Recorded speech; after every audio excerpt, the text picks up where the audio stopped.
pushing out their body heat. These guys are just far more efficient at it than we are.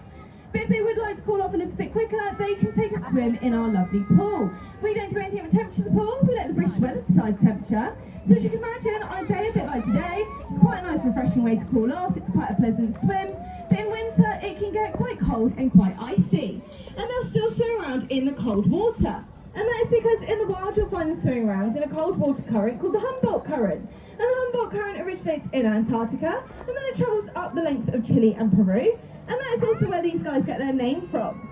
They're able to swim around in this cold water because they have 3 layers of feathers. So 2 inner layers which are really thick and really fluffy. These are much like the kind of feathers you'd find on like a pillow.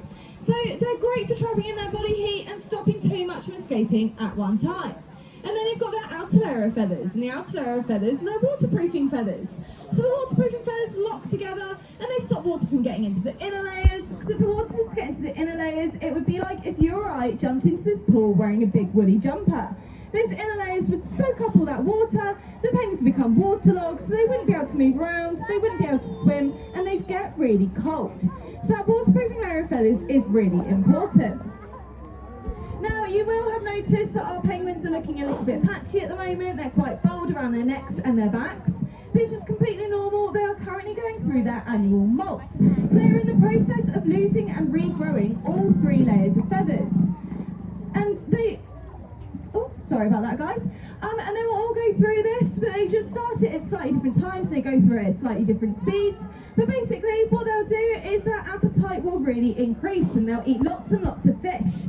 They will then lose their waterproofing layer of feathers, so they won't be as waterproof, they won't spend as much time in the water, and so they'll gain a lot of weight.